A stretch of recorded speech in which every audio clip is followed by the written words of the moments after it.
नमस्कार, tangible talks में आपका स्वागत है। आज हम समाज से जुड़े हुए कुछ अहम मुद्दों पर बात करेंगे। कुछ ऐसे मुद्दे, कुछ ऐसे सोशल इश्यूज जो आपके और हमारे जीवन से क्लोजली एसोसिएटेड हैं। Today we are going to talk about taboo. Today we are going to bust some myths.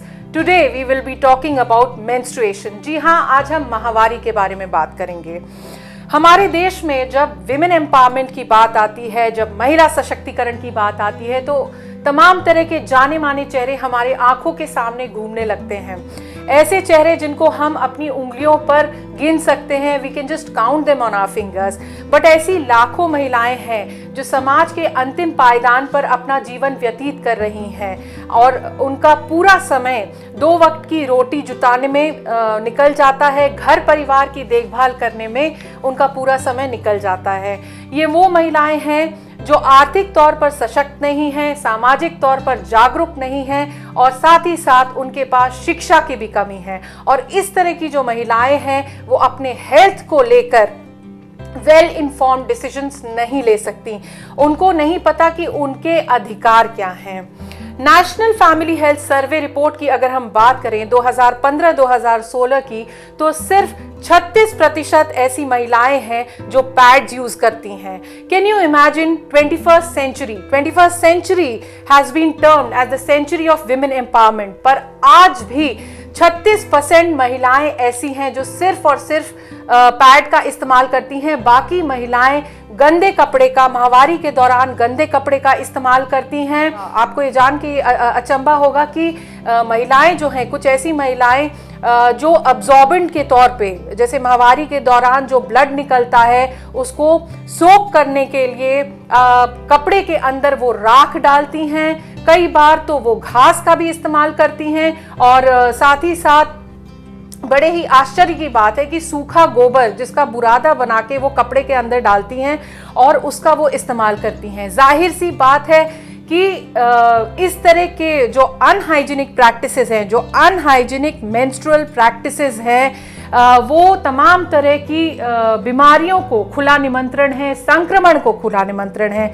माहवारी के दौरान अगर आप स्वच्छता का पालन नहीं करिएगा, अगर आप साफ सफाई का पालन नहीं करिएगा, हेल्दी या हाइजीनिक मेंस्ट्रुअल प्रैक्टिसेस का पालन नहीं करिएगा, तो जाहिर सी बात है कि तमाम तरह की बीमारियां जो हैं वो किसी भी महिला को हो सकती हैं।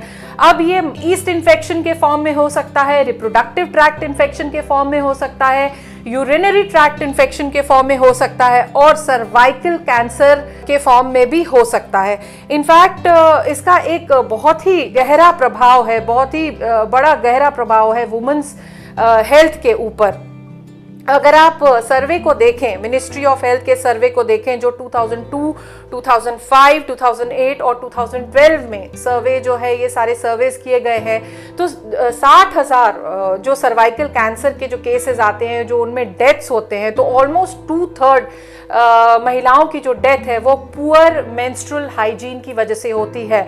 और ये बीमारी जो है ये पूरी तरह से प्रिवेंटेबल है, लेकिन अनफॉर्चुनेटली हमारे देश में तमाम तरह की धारणाएं हैं और मेंस्ट्रुएशन पे बात नहीं होती है। लेकिन आज मैं भारत के परिप्रेक्ष्य में स्पेसिफिकली बात करना चाहूँगी और कहीं ना कहीं हमें जानना होगा, हमें समस्या के जड़ में जाके इसके उपाय ढूंढने होंगे और साथ ही साथ इस तरह की समस्या, भारत जैसे देश में इस तरह की समस्या क्यों है।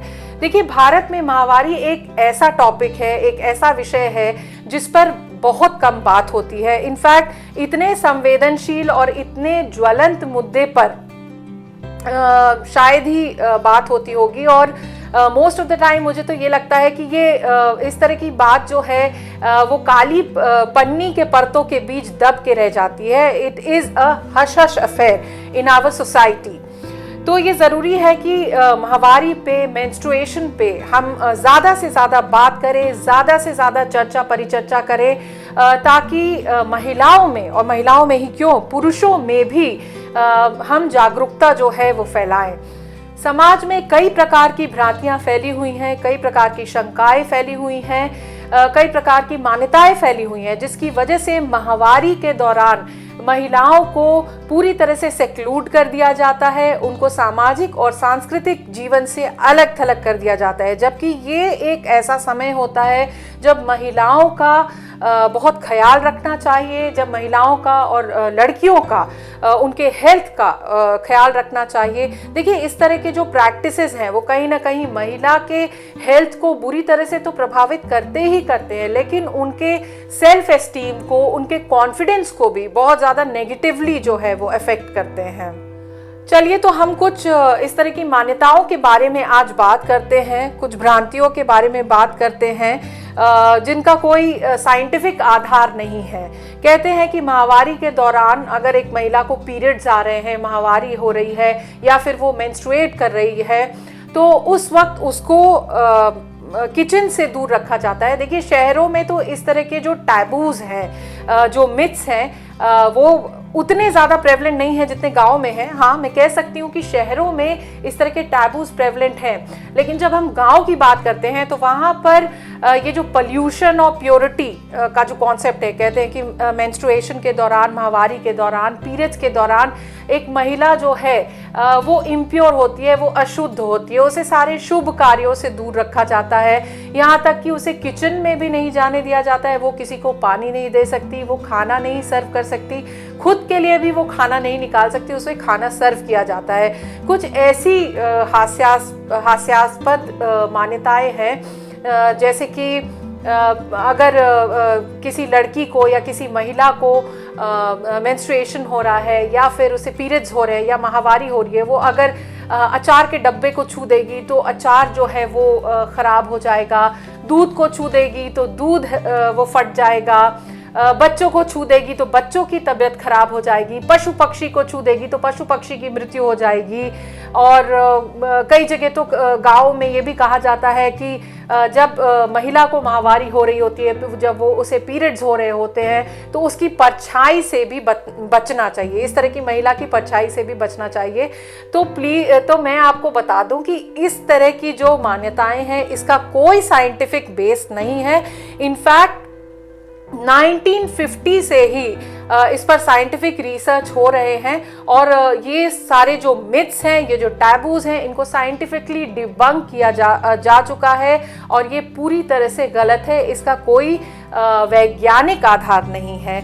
तो मेरे ख्याल से मुझे लगता है कि अगर आप एक जिम्मेदार नागरिक हैं, जिम्मेदार बहू हैं या जिम्मेदार बेटी हैं, तो ये एक तरह से आपकी रिस्पॉन्सिबिलिटी है कि आप जागरूकता पैदा करें अपने घर में, अपने समाज में जागरूकता पैदा करें और लोगों को ये समझाना बहुत ज़रूरी है मेरे ख्याल से कि देखिए, माहवारी जो है वो सृष्टि निर्माण में माहवारी का एक बहुत अभूतपूर्व योगदान है, बहुत ही इम्पॉर्टेंट योगदान है और इसी की वजह से आज हम और आप यहाँ बैठे हुए हैं। तो ये ईश्वर का वरदान है, ये कोई अभिशाप नहीं, ये किसी भी प्रकार का श्राप नहीं है, ये अभिशाप नहीं है। इसमें महिलाएं जो है अशुद्ध नहीं होती हैं। शुद्ध और अशुद्ध का जो कॉन्सेप्ट है, ये पूरी तरह से ये एक मिथ है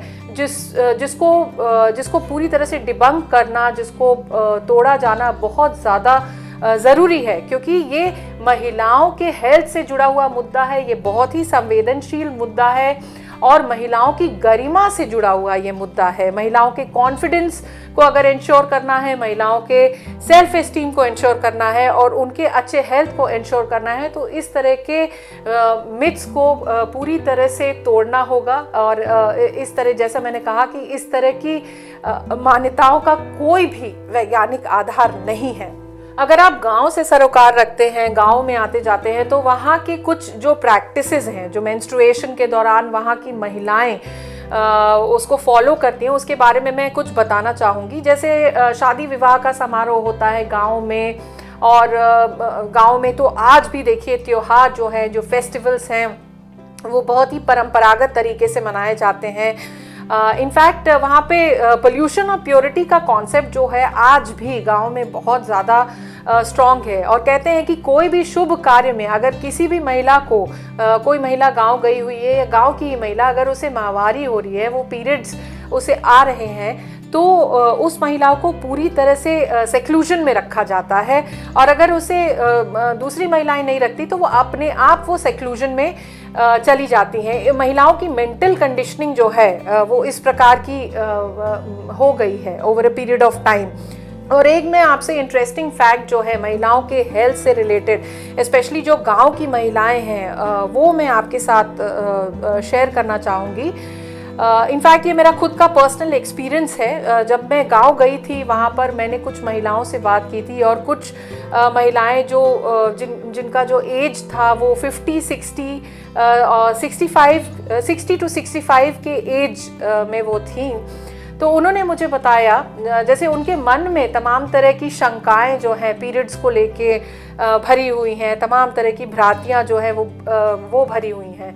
तो वहाँ पर जैसे मैंने आपको बताया कि फेस्टिवल्स हो गए, त्योहार हो गए, तीज हो गए, व्रत हो गया, ये बहुत परंपरागत तरीके से मनाया जाता है। तो कई बार क्या होता है कि महिलाओं को जब पीरियड्स आने वाले होते हैं, जैसे 28 डेज़ का ये एक पूरा साइकिल होता है, तो जैसे ही उनकी डेट पास आने वाली होती है और उन्हें पता रहता है कि इस दिन कोई पर्टिकुलर तीज है, व्रत है, त्योहार है, तो वो कुछ दिन पहले पीरियड्स को डिले करने के लिए मेडिसिन्स ले लेती हैं। और ये एक बार नहीं, मैं एक ऐसी महिला को जानती हूँ जिसने ये काम एक बार नहीं बल्कि बार बार किया है।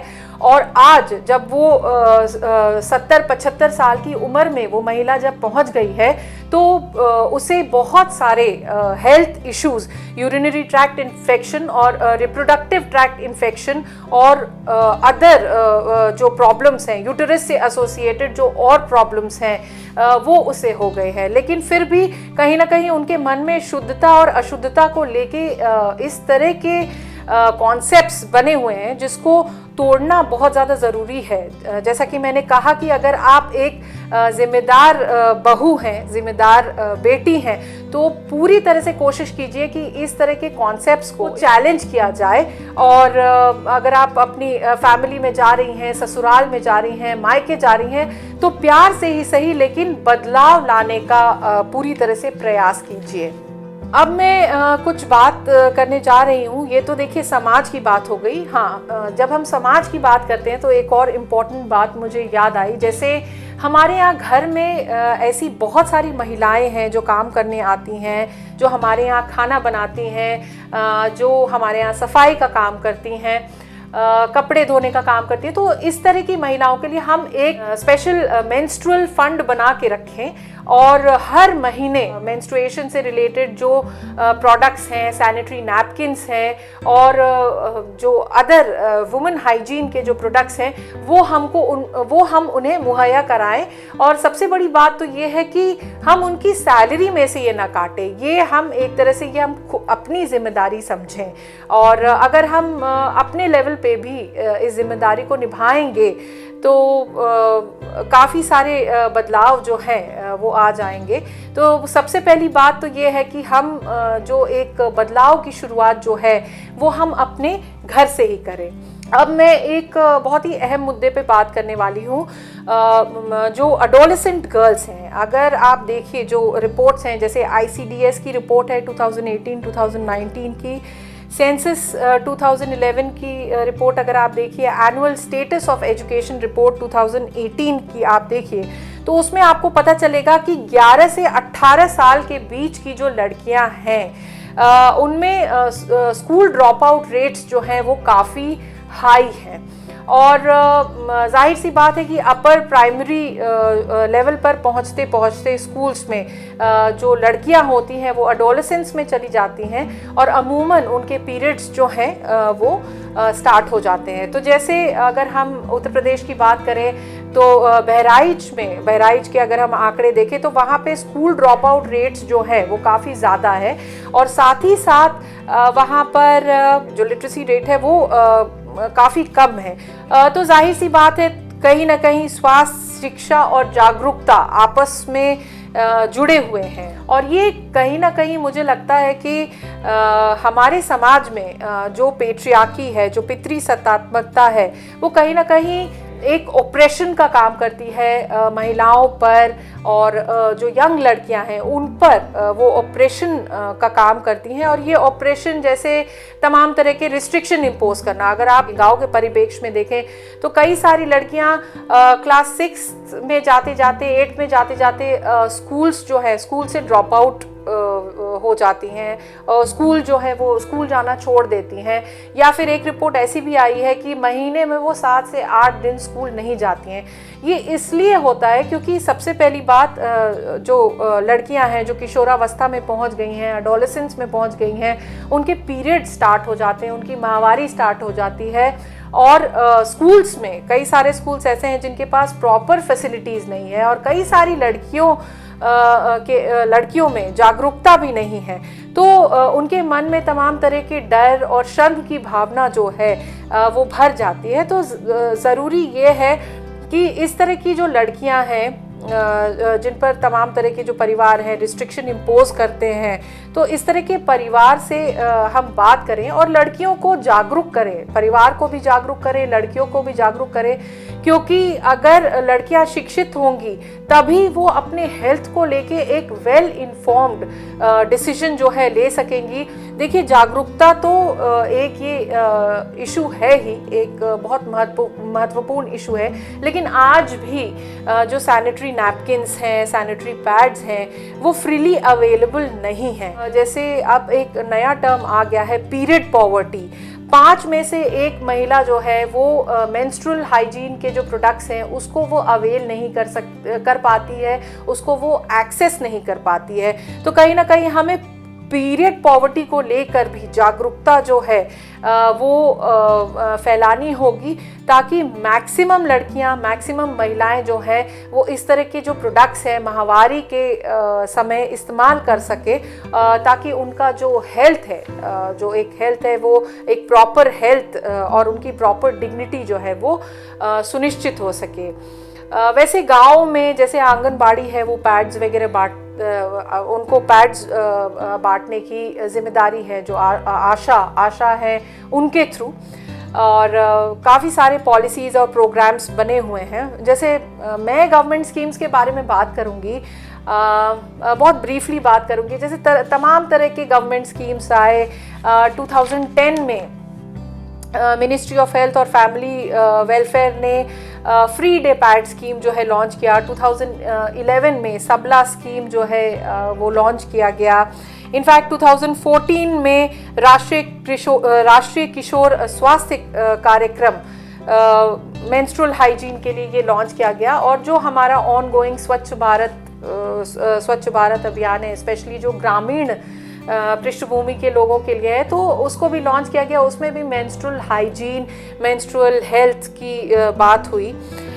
बट आप अगर आंकड़ों को देखें तो आंकड़े जो है वो एनकरेजिंग नहीं है। ठीक है, ये जो प्रोग्राम्स और पॉलिसीज़ जो है वो सरकार के आते हैं, ये अपने आप में बहुत अच्छी बात है, और इसमें कुछ एस्पेक्ट्स हैं जो काफ़ी एनकरेजिंग है। जैसे कि इसमें कहा गया है कि मेंस्ट्रुअल हाइजीन और मेंस्ट्रुअल हेल्थ को लेके जागरूकता फैलानी बहुत ज़्यादा ज़रूरी है, स्पेशली ग्रामीण क्षेत्रों में। जागरूकता के साथ साथ पैड्स वितरण करने की भी बात कही गई है। और साथ ही साथ ये भी कहा गया है कि जो स्कूल्स है वहाँ पर इंसिनरेटर्स लगेंगे, पैड वेंडिंग मशीन लगाई जाएगी, जिससे कि पैड्स जो हैं वो इजीली एक्सेसिबल हों। तो मैं तो जब भी गांव जाती हूँ तो मैंने इस तरह के इंसिनरेटर्स या पैड वेंडिंग मशीन नहीं देखी। अगर आपने देखी है तो आप मुझे प्लीज़ बता ज़रूर दीजिएगा। खैर, भारत में एक बहुत ही पॉजिटिव स्टेप आया 2018 में, जब टैक्स को ये सैनिटरी नैपकिन्स पे जो टैक्स लगता है, जो 12% GST लगता है, उसको पूरी तरह से स्क्रैप कर दिया गया। ऑल्दो काफ़ी हल्ला बवाल हुआ क्योंकि सैनिटरी नैपकिन्स को लग्जरी आइटम में रखा गया था, बट काफ़ी सारे एक्टिविस्ट ने पिटिशन फाइल किया और उसको टैक्स फ्री कर दिया गया। इससे भी अच्छी खबर स्कॉटलैंड से आ रही है। स्कॉटलैंड दुनिया का पहला ऐसा देश बन चुका है जहां पीरियड से संबंधित सभी प्रोडक्ट्स का वितरण मुफ्त कर दिया गया है। इसके तहत हर उम्र की महिलाओं को फ्री में सैनिटरी पैड्स मिलेगा। फ्री प्रोविजन एक्ट के तहत राष्ट्रव्यापी कार्यक्रम है।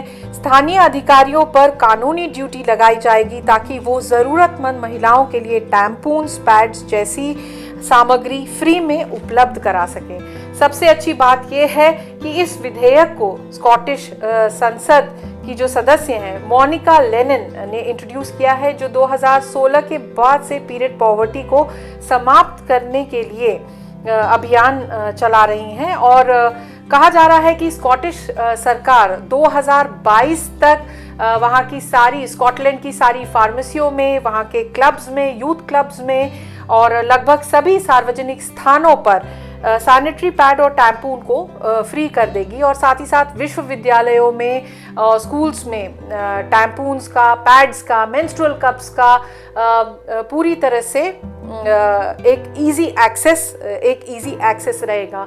इस तरह के संवेदनशील विधेयक महिलाएं ही पारित कर सकती हैं। और मैंने हमेशा से जितने भी मेरे डिबेट्स हुए हैं, जितने भी प्रोग्राम्स किए हैं, उसमें हमेशा से मैंने यही कहा है कि जब तक महिलाओं का रिप्रेजेंटेशन इंडियन पार्लियामेंट में, संसद में दमखम से नहीं होगा, तब तक हम सेंसिटिव पॉलिसीज, प्रोग्राम्स और सेंसिटिव जो नीतियां हैं महिलाओं को लेकर वो नहीं बन पाएंगी। पोस्ट कोरोना काल ने मेंस्ट्रुएशन से एसोसिएटेड जो हेल्थ इश्यूज़ हैं, जो चैलेंजेस हैं, उसको काफ़ी ज़्यादा इंक्रीज़ किया है, काफ़ी ज़्यादा एनहांस किया है। इनफैक्ट सरकार को भी बहुत ज़रूरी है कि वो सेंसिटिव पॉलिसीज़ एंड प्रोग्राम्स बनाए, स्पेशली इस पैंडमिक के दौरान, ताकि महिलाओं का स्वास्थ्य जो है वो सुरक्षित रहे। महिलाओं के स्वास्थ्य को सुनिश्चित करना होगा क्योंकि ये एक बेसिक ह्यूमन राइट है। ये महिलाओं के सम्मान से जुड़ा हुआ है, महिलाओं की डिग्निटी से जुड़ा हुआ है। मिशेल ओबामा ने एक बहुत अच्छी बात कही है, communities and countries and ultimately the world are only as strong as the health of their women. हमारे आपके जीवन में महिलाओं का बहुमूल्य योगदान हमेशा से रहा है और हमेशा से रहेगा। तो समय आ गया है कि हम अपनी जिम्मेदारी भी निभाएं। माहवारी पे, मेंस्ट्रुएशन पे ज़्यादा से ज़्यादा हम बात करें, ज़्यादा से ज़्यादा हम अवेयरनेस फैलाएं और साथ ही साथ जो पॉलिसीज़, सरकार जो पॉलिसीज़ और प्रोग्राम्स लेकर आए वो संवेदनशील हो और प्रैक्टिकल भी हो। आज के लिए बस इतना ही। टैंजिबल टॉक्स के अगले एपिसोड में कुछ नए मुद्दों के साथ, कुछ ज्वलंत मुद्दों के साथ आपके सामने हाजिर होंगी। तब तक के लिए नमस्कार।